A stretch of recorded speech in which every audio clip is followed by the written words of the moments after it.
Hah? Oh ini.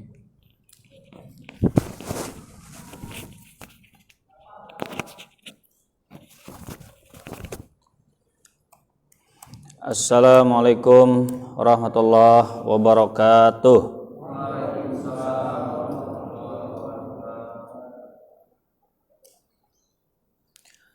Alhamdulillahilladzi hadana lihadza wa ma kunna linahtadiya laula an hadanallah. Wassalatu wassalamu ala Rasulillah Sayyidina wa maulana Muhammad ibn Abdullah wa ala alihi wa sahbihi wa man tabi'ahudah. Rabbi israh li sadri wa yassir li amri wahlul 'uqdatam min lisani yafqahu qawli. Alhamdulillah, segala puji bagi Allah Subhanahu wa ta'ala, Tuhan semesta alam. Salawat dan salam semoga tetap terus tercurah limpahkan untuk Nabi besar Muhammad sallallahu alaihi wasallam serta keluarganya, para sahabatnya, dan orang-orang yang mengikuti petunjuk beliau dengan baik, benar sampai akhir hayatnya, sampai akhir zaman hari kiamat kelak. Amin ya rabbal alamin. Bapak-bapak yang dirahmati oleh Allah Subhanahu wa ta'ala, alhamdulillah pada malam hari ini kita bisa berkumpul di sini dalam rangka menjalankan kewajiban kita mencari ilmu. Semoga ilmu yang kita peroleh adalah ilmu yang bermanfaat. Amin ya rabbal alamin. Langsung saja, Bapak-bapak yang dirahmati oleh Allah Subhanahu wa ta'ala, tema pengajian pada malam hari ini yaitu tentang fikih perlombaan dan judi terselubung.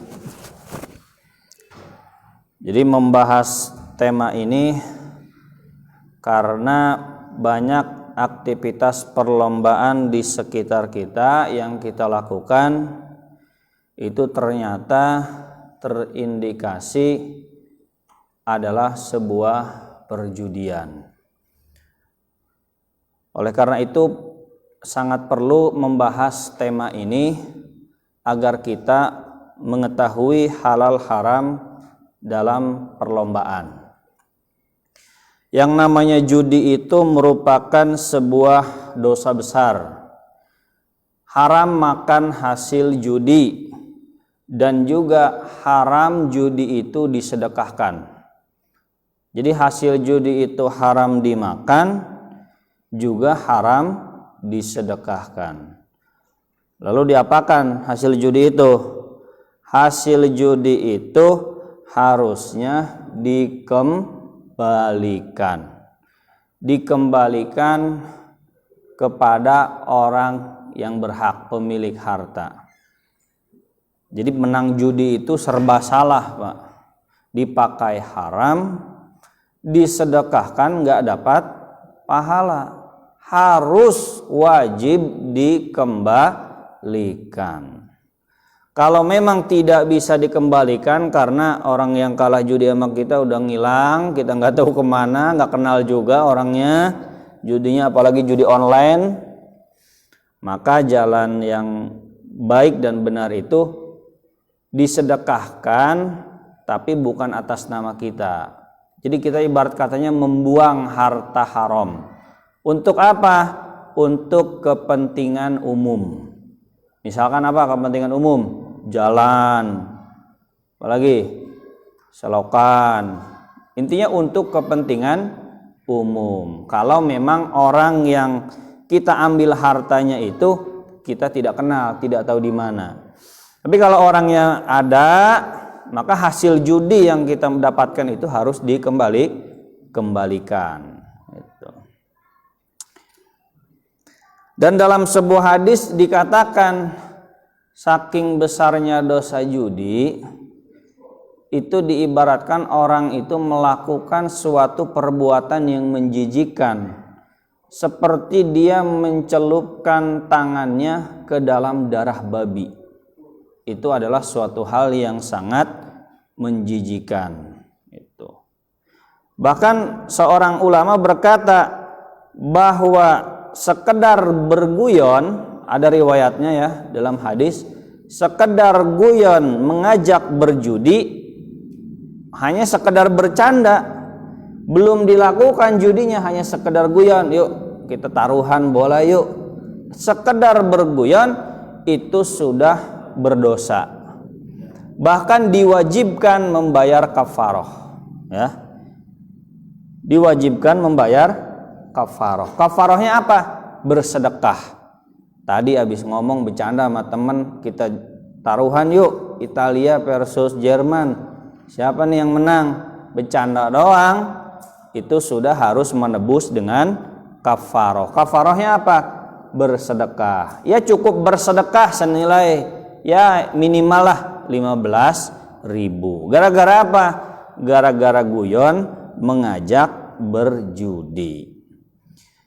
Dan seorang ulama yang bernama Ibnu Taimiyah berkata bahwa bahaya judi itu lebih berbahaya dibanding riba. Riba dosanya besar, betul. Judi juga dosa besar. Tapi bahaya judi menurut Syekhul Islam Ibnu Taimiyah itu bahaya judi lebih besar daripada bahaya riba. Inna mafsadatal maisir a'zamu min mafsadatir riba. Sesungguhnya bahaya judi, kerusakan judi lebih berbahaya daripada riba. Nah, itu menurut ulama Ibnu Taimiyah.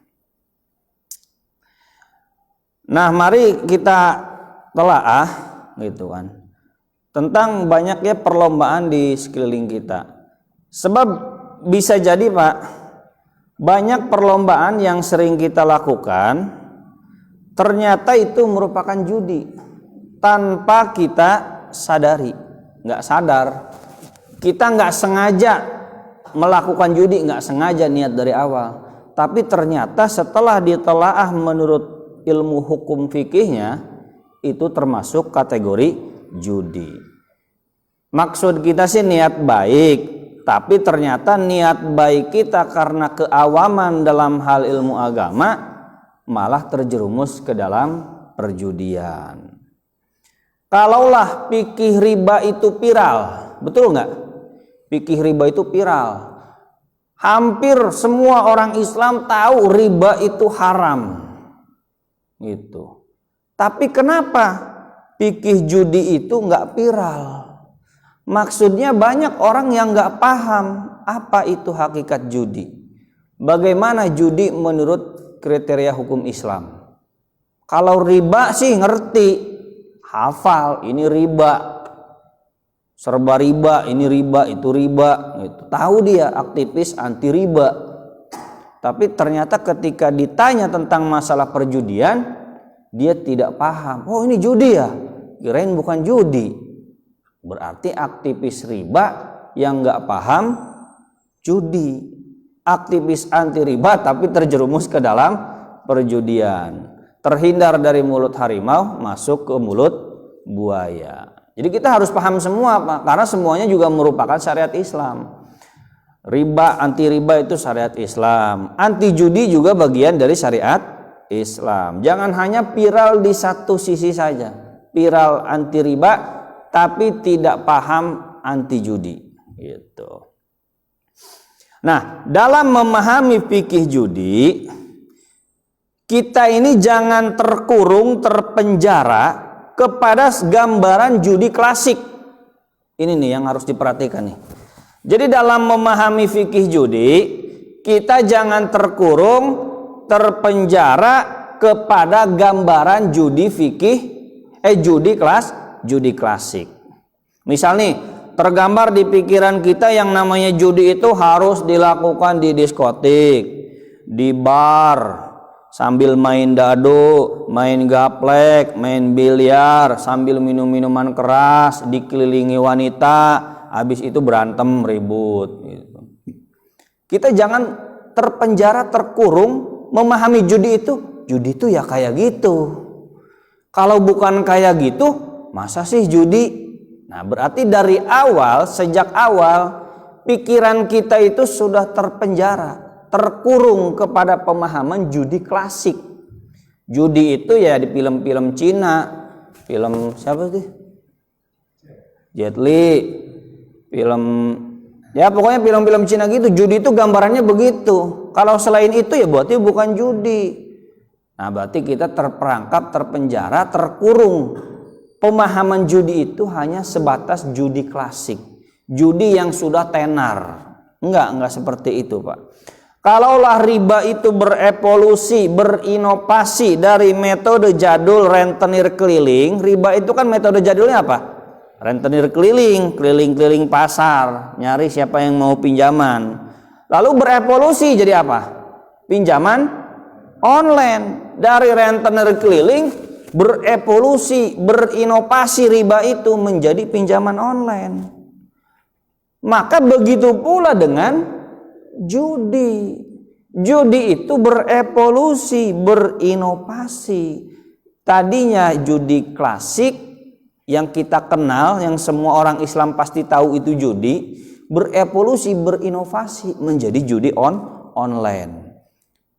Dan bahkan gak melulu online, banyak perlombaan-perlombaan yang kalau dibedah secara fikihnya itu adalah judi gitu. Jadi pertama gitu dulu Pak ya, nanti jangan kaget kalau dibilang ini judi, masa sih. Nah, saya pesan dulu dari sekarang nih, jangan terkurung, terpenjara pemahaman judi itu judi klasik gitu. Sebagaimana riba berevolusi, berinovasi dari rentenir keliling menjadi online gitu. Bahkan udah jadi sebuah apa ya?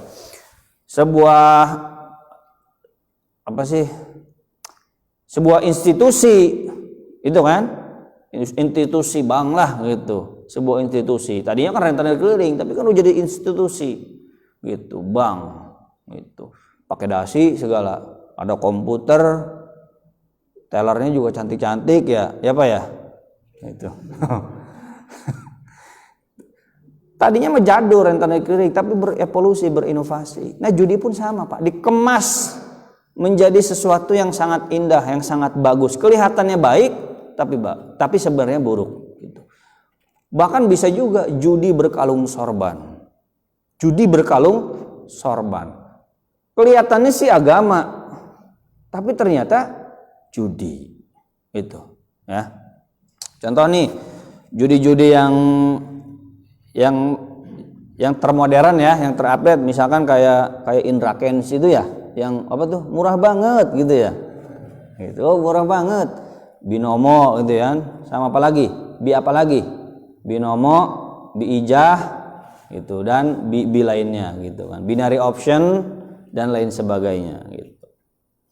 Dalil haramnya judi yaitu Al-Qur'an. Jadi haramnya judi itu bukan kata ustad, bukan, kata Al-Qur'an. Allah Subhanahu wa taala, innamal khamru wal maisir wal ansab wal azlam rijzum min amali syaitan fajtanibuhu la'allakum tuflihun.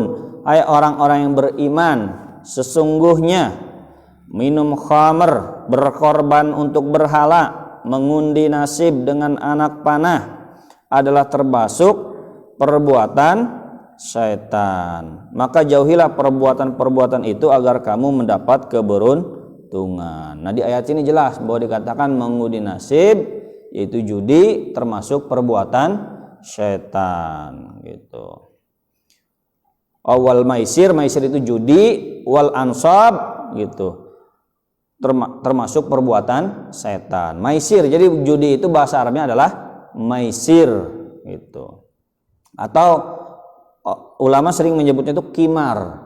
Jadi istilah judi itu selain maisir juga qimar. Jadi kalau ada yang bilang qimar itu maksudnya adalah judi itu.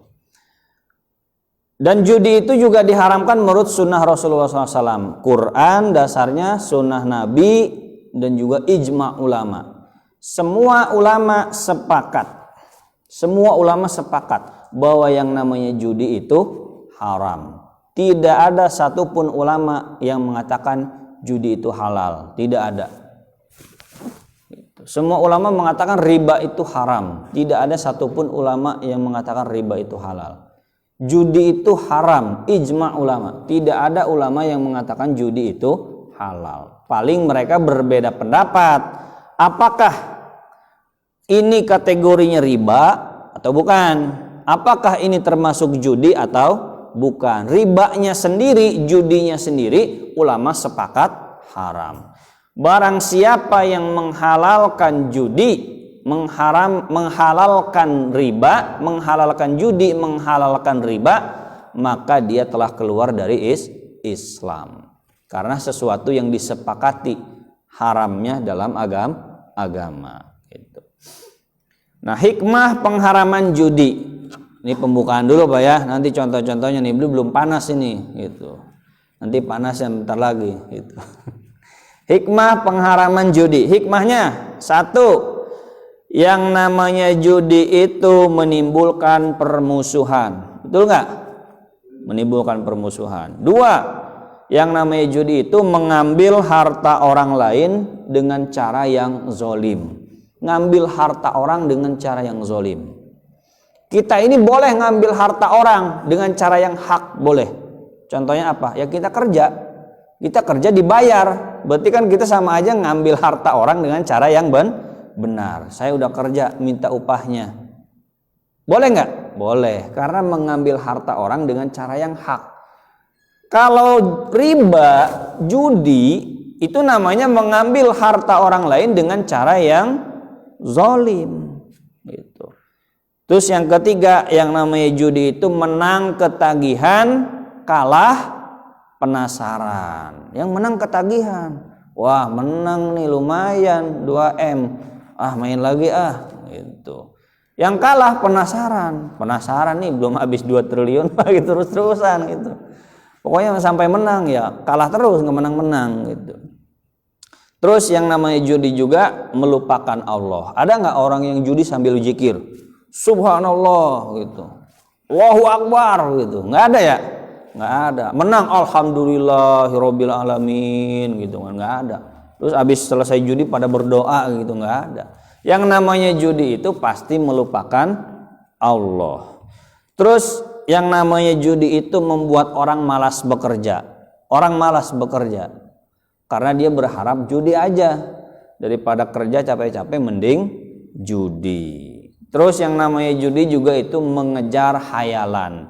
Jadi yang dikejar itu bukan cita-cita, bukan hal yang positif, tapi ngejar hayalan. Hayalan yang dia kejar. Nah, ini hikmah judi. Nah, hikmah judi di sini, ini judinya judi klasik. Dia menimbulkan permusuhan, mengambil harta orang lain dengan cara yang zalim, menang ketagihan kalah penasaran, lupa Allah, malas bekerja, melalaikan ibadah, mengejar hayalan. Ini kebanyakan hikmah di sini tergambar di judi klasik. Tapi kalau judi modern atau judi terselubung, bisa jadi orang nggak merasa melakukan judi, gitu. Bahkan merasa dia telah melakukan kebaikan. Cuman poin yang kenanya tuh dia mengambil harta orang lain dengan cara yang zalim, gitu aja. Nah, kita mulai. Sekarang pengertian dan hakikat judi. Judi itu menurut bahasa maisir. Sebagian ulama berkata pecahan kata dari yusrun, artinya mudah. Jadi judi secara bahasa itu maisir, pecahan kata dari yusrun, artinya mudah. Judi juga sering disebut dengan qimar. Ibnu Umar dan Ibnu Abbas mengatakan bahwa maisir itu adalah qimar. Jadi kata lain daripada judi adalah qimar. Judi menurut istilah definisi ulama. Nah, menurut ulama nih, ulama modern, Profesor Rawas Qoh Qol Ahji, ya, Profesor Was Qol Ahji dalam kitab Mu'jam Lughat al-Fuqaha. Kullu la'bin yashtaritu fihi ayyakhudhal ghalibu minal maglubi syai'an. Yaitu setiap permainan yang mensyaratkan bahwa pihak yang menang mengambil harta dari pihak yang kalah. Apa definisinya? Setiap permainan yang mensyaratkan pihak yang menang mengambil harta dari pihak yang kalah. Itu. Lalu Syekh As-Sa'di menyebutkan bahwa definisi judi kullul mughalabati allati yakunu fiha iwadun minat tarafain. Segala hal permainan yang terkait dengan menang kalah yang disyaratkan adanya harta pertaruhan dari kedua belah pihak. Itu definisi sekilasnya, ya. Jadi segala permainan terkait menang kalah disyaratkan adanya harta taruhan dari kedua belah pihak. Sekarang kita akan memahami hakikat judi. Hakikat judi yang pertama, dua pihak yang bertaruh. Ada berapa pihak? Dua pihak. Oke, dua, ya. Yang kedua, adanya harta yang dipertaruhkan. Harta atau jasa berharga yang dipertaruhkan. Satu, ada dua pihak, ya, gitu. Yang bertaruh. Dua, adanya harta atau jasa yang berharga yang dipertaruhkan. Ketiga, ada permainan penentu menang kalah. Ada permainan penentu menang kalah. Yang keempat, yang menang mengambil harta yang kalah. Coba nih harus apa nih? Satu apa? Dua pihak yang bertaruh. Dua, adanya harta atau jasa yang dipertaruhkan. Tiga, ada permainan penentu menang kalah. Yang keempat, yang menang ngambil harta yang kalah. Nah, ini 4 unsur judi ini. Nanti kita terapkan ke contoh-contohnya. Kalau belum ada contoh mungkin masih bingung. Ya, gitu. Jadi gini, transaksi perjudian adalah dua belah pihak atau lebih yang masing-masing menyetorkan uang. Lalu uang itu dikumpulkan sebagai hadiah. Jadi dua belah pihak atau lebih masing-masing setor uang. Uang itu lalu dibelikan hadiah. Lalu mereka mengadakan permainan tertentu, baik permainan klasik atau modern. Permainan klasiknya kartu, dadu, atau permainan adu ketangkasan, bola, apalagi olahraga, lomba kerupuk, apalagi apa aja, bisa juga bahkan MTQ, musabaqah tilawatil Quran, adu hafalan Quran, apalagi adu ilmu baca kitab, adu cerdas cermat, dan lain sebagainya. Intinya setelah mereka setor uang, uangnya dibelikan hadiah, lalu mereka ngadain apa? Permainan. Permainannya bisa modern, bisa klasik. Paham Pak ya? Jadi jangan terkurung judi itu harus permainan klasik. Permainan apa saja. Yang penting permainan itu menentukan ada yang menang, ada yang kalah. Siapa yang menang dia berhak atas hadiah yang dananya dikumpulkan dari kontribusi para peserta. Jadi siapa yang menang silahkan ambil hadiah, yang hadiah itu sumbernya dari para peserta. Maka itulah hakikat sebuah perjudian. Kaidahnya nih, kaidahnya. Ini bukan kata saya, ini kata ulama. Semua hadiah yang diambil dari uang pendaftaran peserta lomba, maka itu namanya judi. Apa?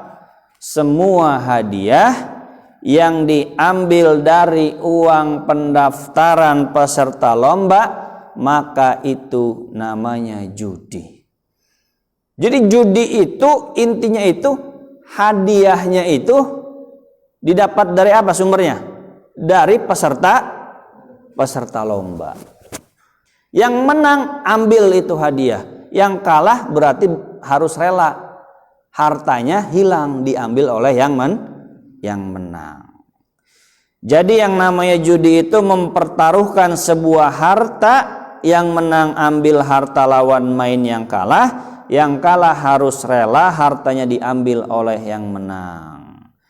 Jadi uang pendaftaran itu begini Pak, uang pendaftaran itu boleh dalam lomba itu hanya untuk operasional saja.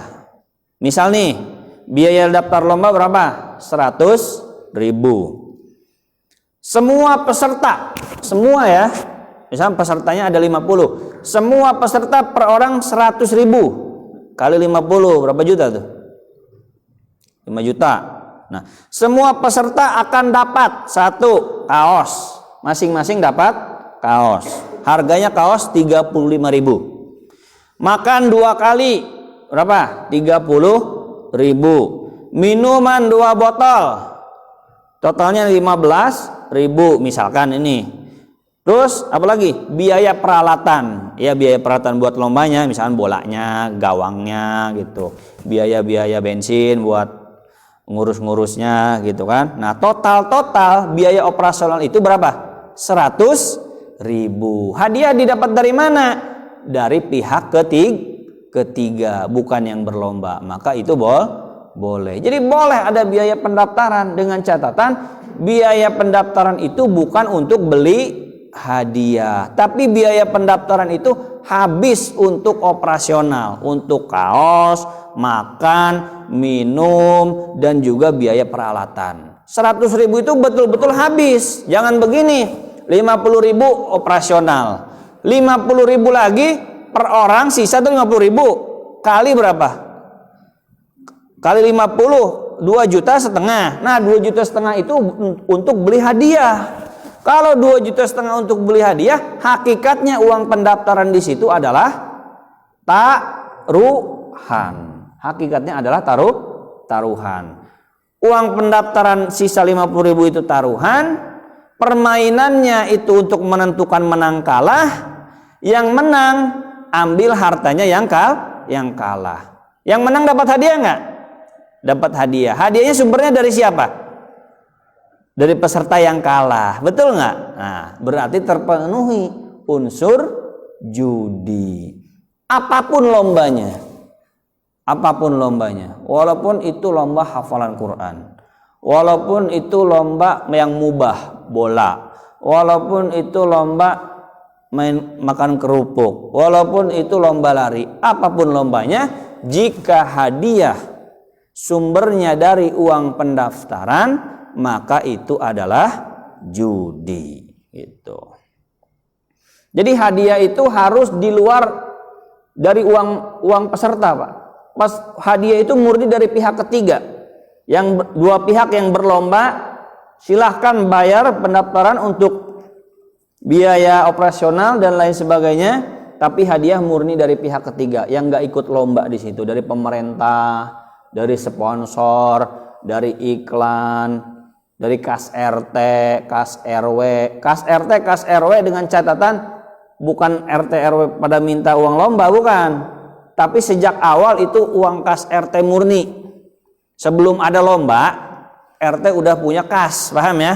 RW udah punya kas, sebelum ada lomba tuh udah ada kas. Nah, RT nyumbang, boleh. Berarti itu dari pihak ketiga. Tapi kalau sejak awal begini, ayo kita ngumpulin warga, terus kita minta sumbangannya untuk acara. Nah, itu sama aja iuran. Iuran itu bahasa lemesnya. Intinya mah sebenarnya adalah taruhan. Itu. Ya, sekarang saya jelaskan satu persatu unsur judi. Unsur judinya. 1. Adanya dua pihak yang bertaruh. Jika satu pihak saja bukan judi. Jadi judi itu dua belah pihak, Pak. Pihak A, pihak B bertarung main bola misalkan. Masing-masing menyetorkan uang, berarti taruhan. Adanya permainan. Yang menang ngambil harta yang kalah. Dua pihak judi itu. Tapi kalau satu pihak itu bukan judi. Kalau satu pihak itu namanya akad satu arah. Namanya akad ju'alah, sayembara. Begini satu pihak tuh. Saya bilang ke teman saya, kalau ya siapa yang duluan datang ke kantor, dia menang. Gitu kan. Yang menang kalau kamu duluan datang ke kantor, saya traktir kamu makan siang. Tapi kalau saya yang duluan, berarti kan kamu yang kalah. Kamu nggak usah ngasih apa-apa. Berarti itu namanya sayembara. Itu hanya menawarkan ke orang, siapa yang duluan datang ke kantor antara kita berdua, akan saya traktir. Tapi kalau saya yang menang, ya berarti kamu nggak usah ngasih apa-apa. Berarti kan satu pihak saja yang bertaruh. Nah kalau satu pihak yang bertaruh itu namanya ju'alah, akad sayembara. Gitu. Gini contohnya nih, biar lebih paham. Saya kasih uang jika kamu menang. Kalau kamu kalah, kamu nggak perlu kasih apapun ke saya. Itu akad sayembara, ju'alah. Atau gini lagi, orang tua ke anak misalkan ngomong gini, kalau kamu ranking 1, ayah belikan sepeda. Kalau nggak ranking 1, anaknya beliin sepeda bapaknya nggak? Enggak kan? Nah kalau anaknya juga beliin sepeda bapaknya, berarti judi, bertaruh itu anak sama bapak. Paham ya Pak? Kata bapaknya begini, kalau kamu ranking 1, bapak beliin sepeda. Tapi kalau kamu nggak ranking 1, kamu beliin bapak mobil ya, gitu. Nah itu judi berarti, karena dua pihak bertaruh, ada hartanya, ada permainannya ranking 1 itu. Nah tapi kalau yang satu pihak saja yang bertaruh, itu bukan judi. Paham ya Pak ya? Jadi kalau yang bayarnya sepihak saja, yang satu nggak bertaruh, kalau kalah dia nggak hilang apa-apa, nggak rugi apa-apa, hartanya nggak hilang, maka bukan judi, itu namanya sayembara. Contoh lagi, pemerintah ngomong gini nih, siapa yang bisa menemukan Harun Masiku akan dapat hadiah 500 miliar gitu. Uangnya ambil sendiri, cari sendiri di bank terdekat gitu misalkan gitu. Nah, itu namanya apa? Sayembara. Siapa yang bisa menemukan Harun Masiku dapat hadiah 500 miliar. Cek pemerintah teh moal kapanggih cenah gitu kan. Nah, itu namanya sayembara. Sebab yang bertaruh siapa? Pemerintah saja. Kita bertaruh nggak? Lah enggak, kita menyari doang. Kalau ketemu ya dapat duit. Kalau kita kalah nggak ketemu, terus kita diambil gak duitnya sama pemerintah? Enggak kan? Enggak, berarti bukan judi. Paham Pak? Jadi unsur judi yang pertama, dua pihak yang bertaruh. Jika satu pihak, maka itu namanya akad ju'alah, akad sayembara. Paham? Dua, adanya taruhan. Taruhannya itu berupa harta atau jasa dari para peserta. Ada taruhan. Taruhannya itu ya berupa harta, berupa uang, berupa barang. Intinya jasa atau uang atau barang yang berharga. Misalnya taruhan 10 juta, jelas judi. Taruhannya motor, jelas judi. Rumah judi. Atau jasa, bukan uang, bukan barang. Gini, siapa yang kalah harus misalkan nyuciin mobil saya. Kalau kamu kalah main bola, kamu wajib mencucikan mobil saya selama 7 hari misalkan gitu kan. Kamu wajib mijitin saya. Nah itu hak jasa itu Pak. Jasa berharga nggak? Jasa berharga. Harusnya kan nyuciin mobil itu dibayar ya. Dibayar harusnya tuh. Mijitin itu harusnya dibayar itu. Mijit sejam itu di mall itu 50.000 Pak. Gitu. Tapi gara-gara permainan jadi gratis itu mijitin. Jadi gratis nyuciin mobil orang. Nah, itu namanya judi. Sebab yang dipertaruhkan adalah jasa. Itu. Ya. Yang ketiga, hadiah, bukan yang ketiga. Gimana kalau hadiahnya berupa piala atau sertifikat? Kalau hadiahnya berupa piala atau sertifikat itu boleh, karena itu bukan harta yang berharga. Piala, sertifikat itu bisa dijual nggak Pak? Nggak bisa ya? Hah? Sertifikat main bola, menang nih juara lomba 1 main bola kelurahan, RT, RW Gading Elok, bisa gak dijual tuh, gadein ke bank gitu? Nggak bisa kan? Yang nggak berharga boleh kalau itu. Sebab itu mah nggak ada harta orang yang diambil. Ya elah cuma dapat piala doang. Dengan catatan nggak boleh dapat duit ya, nggak boleh dapat duit, dapat hadiah berharga. Hadiah berharganya itu diambil dari dana peserta, nggak boleh. Tapi kalau cuma dapat piagam, dapat piala bohongan, piala kaleng gitu, nggak masalah itu mah, boleh gitu. Hanya sekedar menandakan bahwa dia menang gitu doang.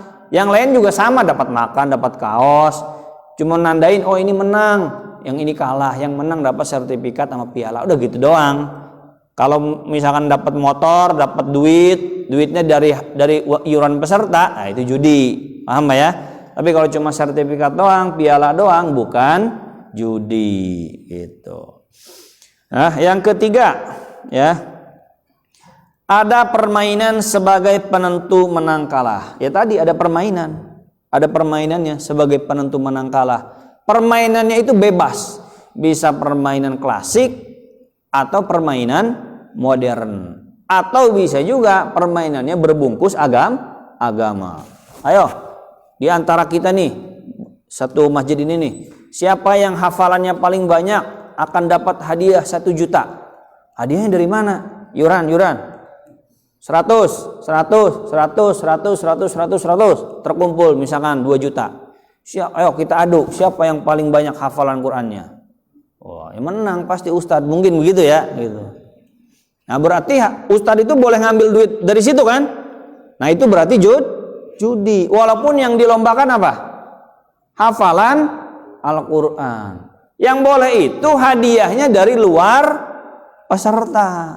Ayo, siapa yang lomba hafalan Quran akan dapat hadiah 1 juta dari bupati. Nah, boleh itu mah. Atau dari orang yang nggak ikut lomba, boleh. Tapi kalau hadiahnya dari kita ngumpulin duit cepet, dikumpulin jadi 2 juta, terus siapa nih di antara kita yang hafalannya paling banyak? Itu yang menang, juara 1 dapat 500.000, juara 2 dapat 300.000. Duitnya ngambil dari situ. Nah, itu hakikatnya judi. Walaupun berbungkus agama. Jadi judi berkalung sorban gitu, Pak.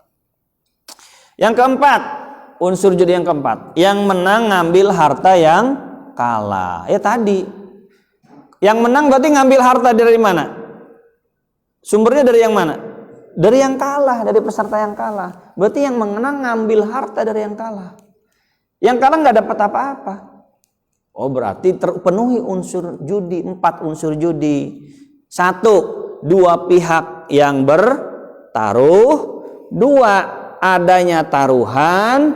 3, adanya permainan dalam menentukan menang kalah.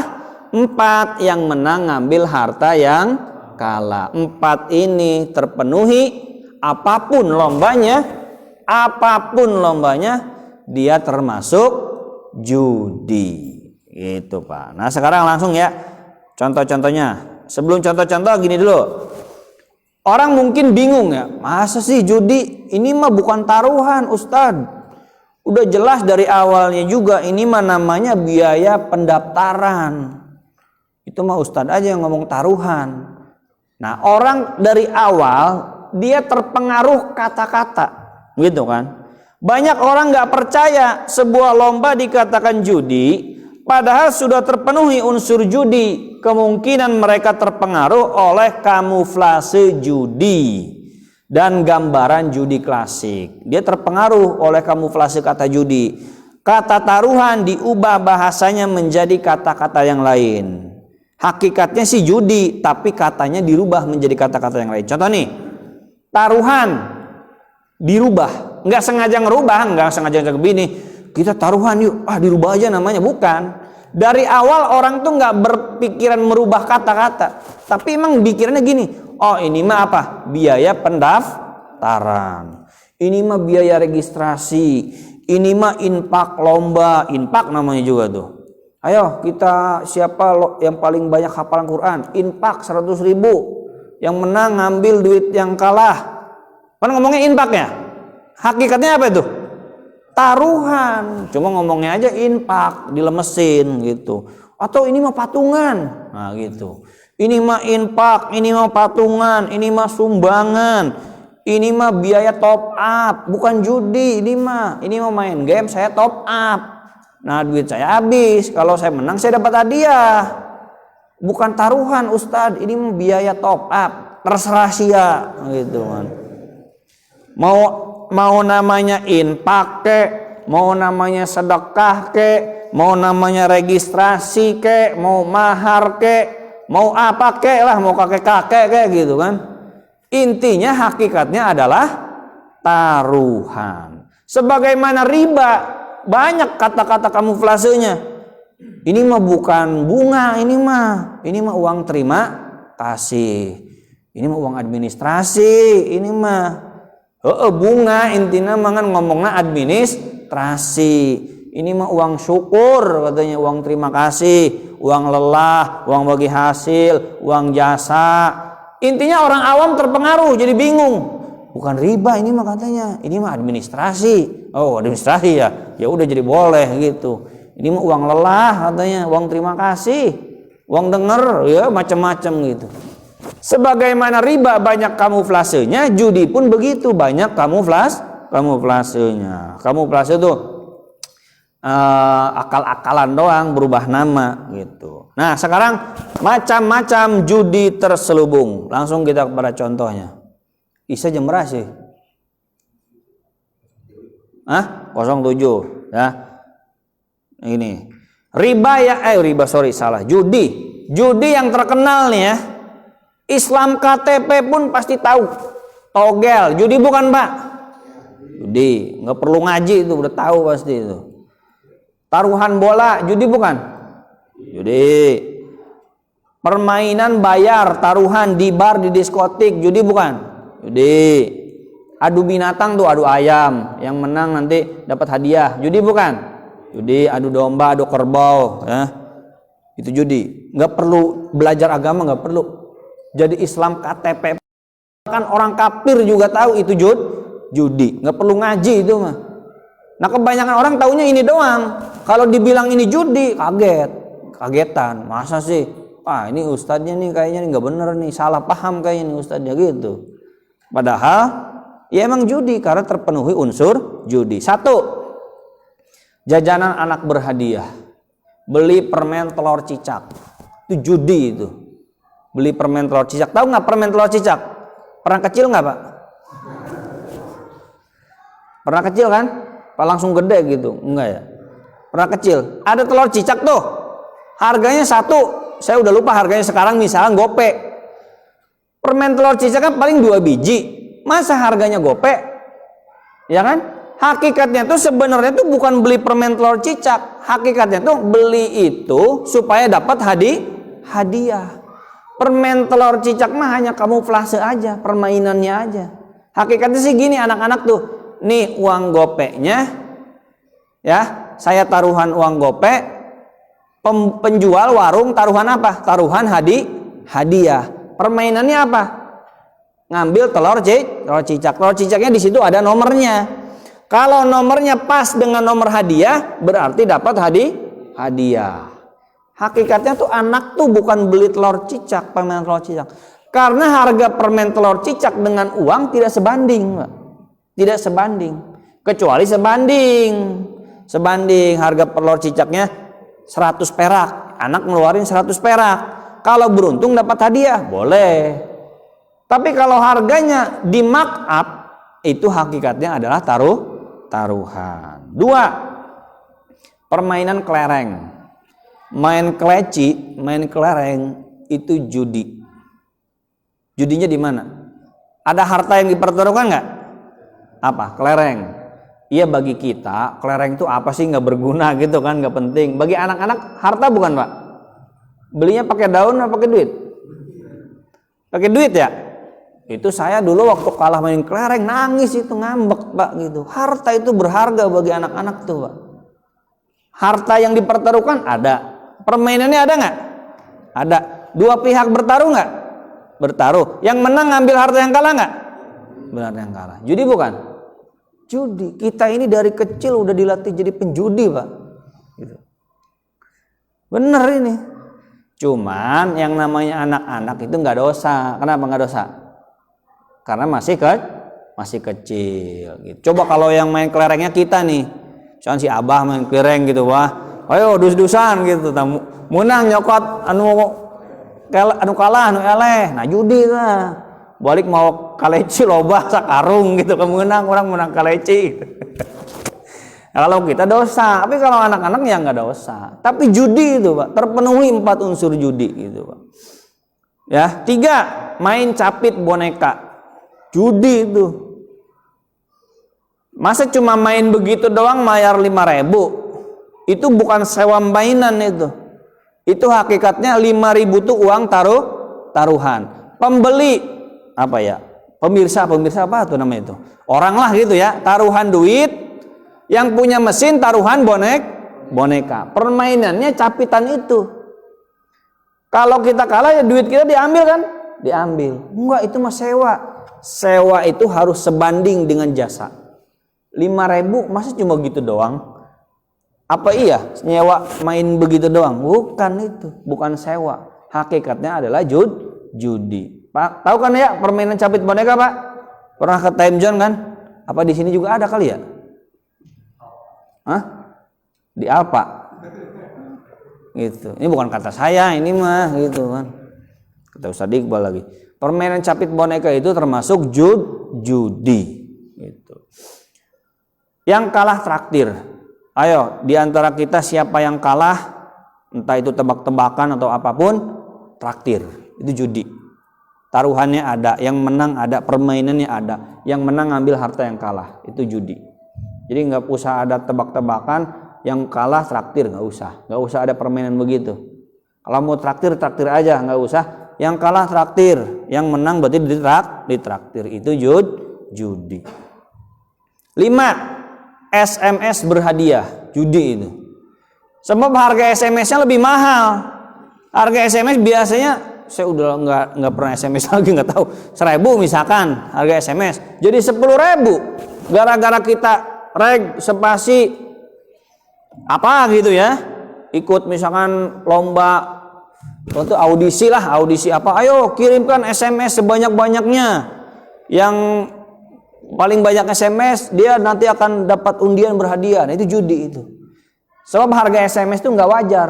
Hakikatnya tuh kita bertaruh. Duit kita hilang, itu dipakai beli hadiah, nanti dikocok yang menang itu dapat hadiah. Berarti itu judi gitu. Mancing ikan, judi itu mancing ikan gitu. Bayar 100, mancing sepuasnya, nggak dapat ya mohon maaf, nggak dapat ikan. Kalau dapat banyak ya berarti yang punya ikan yang rugi. Judi itu Pak, judi itu. Karena kan kita udah ngeluarin duit 100.000, belum tentu dapat ikan kan? Belum tentu. Sewa apa? Sewa lahan. Sewa lahan tuh untuk nandur, untuk nyawa, untuk dagang. Sewa lahan dimancing untuk apa? Duduk. Bukan sewa, itu hakikatnya sebenarnya judi. Kita bayar 100, nah itu taruhannya. Yang punya kolam taruhan ikan, kita taruhan duit. Permainannya apa? Mancing. Kalau kita menang, berarti kita ngambil ikan banyak. Bisa sekolam itu kalau pakai ilmu sihir misalkan ya. Ya mancing ikannya misalnya pakai ilmu sihir gitu. Wow, kata penjual ikan, rugi dia. Rela nggak pas kita pulang tuh bawa 2 ember misalkan Pak. 2 ember penuh. Pasti dia nggak rela. Sebab ikan 2 ember itu bisa 500.000 gitu. Atau sebaliknya, kita yang mancing nggak dapat apa-apa. Judi itu Pak, hakikatnya Pak gitu. Sekali lagi ya, jangan terkurung, terpenjara pemahaman judi klasik. Jadi kalau wah judi mah yang gini doang, yang kayak film-film Cina, di bar, ada perempuan, ada homer pada ribut, main dado, main gaplek, judi itu.